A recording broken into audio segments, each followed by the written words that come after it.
Hello everyone, let's have ourselves a chat.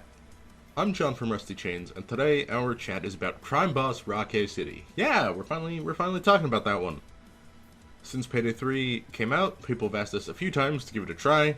We did, when it hit Steam. Some members of Rusty Chains didn't like it. We didn't go out trashing it just wasn't our jam. I did not play it yet, but we've always been a Payday channel. However, Payday's been in a spot of bother as of late. You know, the game's had a ton of issues. But they've had radio silence, we've got no ETA on updates, no blogs. It's been well over 2 months since the last update. Almost 3, actually. Behind the scenes at Starbreeze, it's been so many issues. Critical teams have been fired, and most recently, reports that Matul has been gaslighting and falsifying company documents to avoid paying the fired French developers. It's not great. The game is on the rocks, again. And Starbreeze management is apparently up to some shit that's sketchy at best, actually illegal at worst, according to the news. So, you know, two thumbs up there, gang. So I don't know if this was a coincidence or just a masterful dig on the part of the studios behind Crime Boss, but it's currently on sale for $2. Well, this shit is going down over with Payday. Now, Rusty Chains talk about Payday a lot, but when we're not streaming, our favorite thing to do as a friend group is just play co-op games together. We're always looking out for new co-op games, so $2 for one that people have been trying to get us to give another try actually sounded pretty tempting. We tried it, and we are now eating crow, because we're having mad fun with it. It's improved a lot from last time the gang tried it, this is the first time I tried it, and we're all having a blast so far. So we're late to the party, but for anybody in our little Rusty community just seeing this game for the first time now, let's take a look at how it works. There's a campaign mode, which is a more narrative-driven roguelite mode, and then there's the multiplayer co-op mode.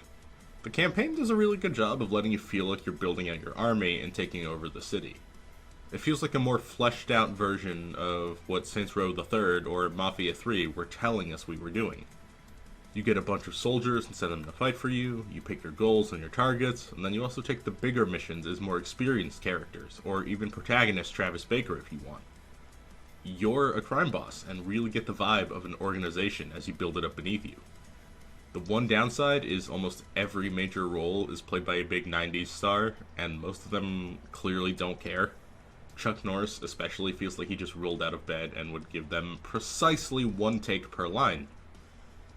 All that said, I want to focus on the multiplayer mode and co-op section of the game for this video, so let's take a look at how that works.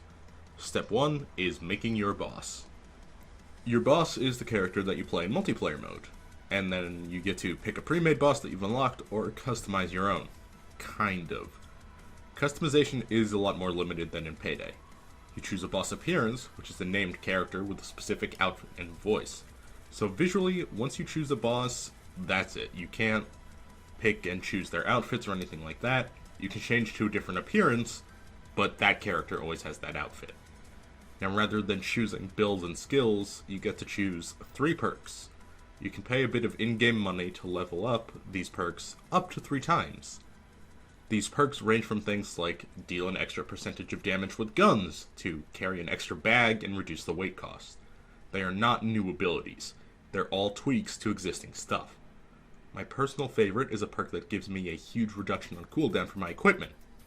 Equipment is an additional thing you bring that you get to use once and then it goes on cooldown for a short bit.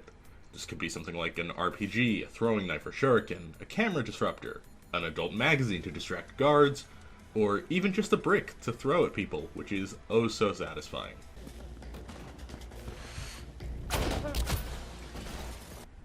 Now, once you've chosen your boss, your perks, and equipment, the last thing to do is pick your weapons. And I do mean pick. There's unfortunately no weapon modding in Crime Boss outside of applying a painted weapon skin. Weapons have your standard looter weapon color and tiers, even though this isn't a looter. Different tiers of a weapon are modded differently in addition to higher stats. You gain the unlockability of a tier as a reward. So we're going to put a pin in weapon selection for just a second while I explain the reward system. You go out, you play a mission, escape, and relish in your fat dub. After a win on a mission, you get 3 little magazines placed in front of you if you leveled up. You get a batch of 3 magazines every time you level during a mission. These will contain either weapons, a new tier of an existing weapon, equipment, bosses, crew members, boss appearance, or weapon skins. It's like the Payday 2 card system, but you see all the options and it isn't actually predetermined. Once you choose a magazine, the item from it is then available in the store for in-game cash. So let's jump back to the weapon unlock system. We'll use the base pistol as our example. The basic starting pistol is called the Glizzy. Yes, it's actually called that, and no, I didn't make it up.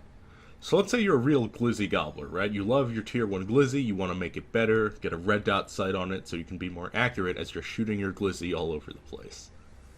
This means you gotta go out and play missions, level up until the magazine for the next tier Glizzy Model R with the red dot comes across your table. You grab the magazine, head to the store, and then buy the model after gaining the ability to do so from the magazine, and then you can equip it and you're ready to rock. You get new weapons this way as well, not just upgraded versions of originals. So that's all what goes into equipping your boss and getting ready to head out into multiplayer mode. Now I like this game a lot. There's a lot of things it does better than Payday, its main competition, and a lot of things it does worse than Payday. Customization is unfortunately the weakest part of the Crime Boss package, and I'd love to see it improved. Now it's time to pick what kind of mission you're doing, as well as the difficulty. The missions are sorted into 3 categories.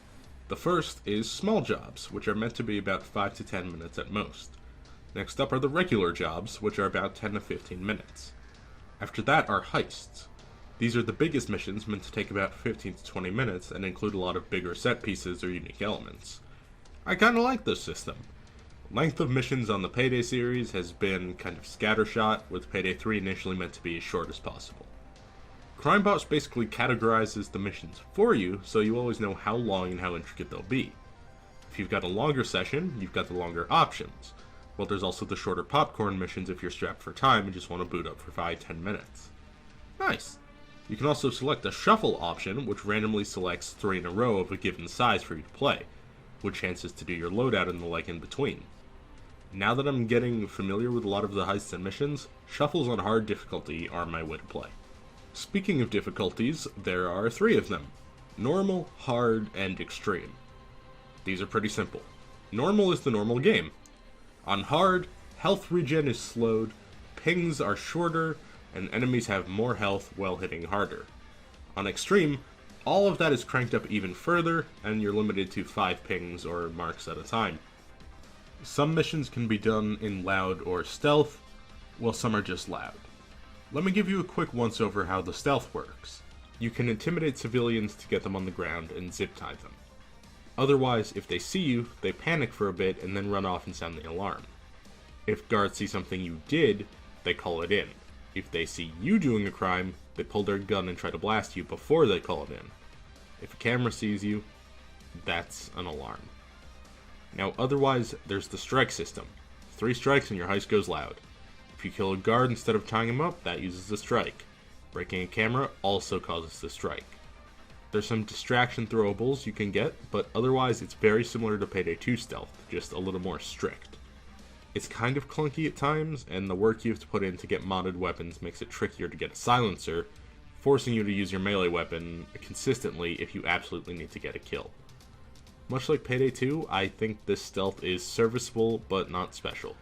Payday 3 stealth clears Crime Boss here. Loud is where it's at, though. With the exception of the double-barrel shotgun, for some reason, shooting is tight and snappy. Whether you're using SMGs, assault rifles, DMRs, most shotguns, or even the lasers, the shooting is fun and satisfying. Yes, I said lasers, we'll talk about that later. Anyway, Crime Boss is a bit bloodier than Payday, with some mists and some blood going all over the place with each and every shot. It's also like a really good color, which is odd to say. Just looks and feels really good to shoot guns in this game. Now while you're loud, you've got 5 police wanted levels tracked by shields in the top right. The longer you're loud, higher the wanted level gets. Each one brings more cops with heavier armor in subsequent assaults. The heist designs are also pretty good. They have a really appropriate balance of spawns, it's pretty easy and intuitive to navigate most maps. The set pieces on the bigger heists are awesome. They have a ton of personality, in fact more so than Payday 3. And now we're entering the part of the video that I'm gonna get cooked on. I kinda prefer Crime Boss to Payday 3 right now. I said this on Twitter the other day, and a lot of people got mad at me. I think it's a better game. People got mad at me talking about how the partners are to blame for the stagnation of Payday 3 with the ammo funnel situation, and now everyone's switching up on Payday 3 after being positive and causing the problems. Allow me to defend my position regarding Crime Boss here, because I need to articulate it carefully. There are things Payday 3 does better. There are things Crime Boss does better. Payday 3 has better customization in terms of aesthetics and an actual weapon mod system. Payday 3 has infinitely better stealth. The gunplay is roughly equal, but for the most part I like Crime Boss's feedback a little bit more. Now, here's what makes Crime Boss the currently better game to me. Now, just to clarify, I'm not talking about launch Crime Boss or Steam release Crime Boss, I'm talking about current day, April 2025, Crime Boss Rockay City. The game knows what it is. I like when games have a vision and execute on it well. This feels like a heist game. In a lot of ways, it follows and builds on what Payday 2 was doing. It designed an interesting locale, it builds out its cast of characters. Rockay City feels like a consistent setting, effectively utilized. The characters are fighting for this city. Even in the multiplayer modes, the maps and time setting look like Florida. They talk about the Everglades, there's ads for them, there's beachfront shack battles, stuff like that. Payday 3 doesn't really effectively use its setting. There's a fair amount of heists that you couldn't even tell are in New York City. Diamond District and the outdoor segments at the start and end of Syntax Error are the only parts of Payday 3 that really make me feel like I'm in the heart of New York City. Beyond that, Crime Boss just knows what it is. It's a pastiche of 90s action movies. It does not take itself seriously. It's filled with these actors for a reason, besides advertising. The gameplay is a fast-paced cover shooter with lots of bullets chipping and explosions going off. The game has an identity, one that allows a full DLC to give you a RoboCop 2 parody with laser guns that not only feels tonally consistent, but gives some of the best heists in the game. Payday 3 does not have an identity. It's sanitized. And by their admission, Starbreeze intentionally jumped away from Payday 2 and made Payday 3 as different as possible. The series' gameplay identity is not represented. The story identity is disregarded as we don't participate in the story. We do things, and then just other things happen to the enemies. Payday and Operation Medic Bag just spent a year and a half chasing Payday 2 and trying to get the series back on track.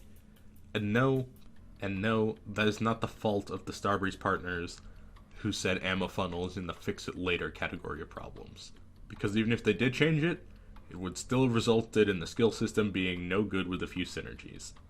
A game coming out with changes to make it better, causing people to now like it more than another game, is not an agenda, it's not a switch-up. For example, something I like about Crime Boss is that it's got a lot of randomization and heist elements. Payday does not. Saying I like that better about Crime Boss is not a targeted attack on Payday 3. I just like Crime Boss better because in most major areas I prefer its execution of similar ideas. I don't want to get clowned on again. I also feel it's better because it's a safer investment for players. Starbreeze has been in constant crisis, allegedly breaking laws, with no word on when we'll see another update. Like I said, it's been almost 3 months since the last one.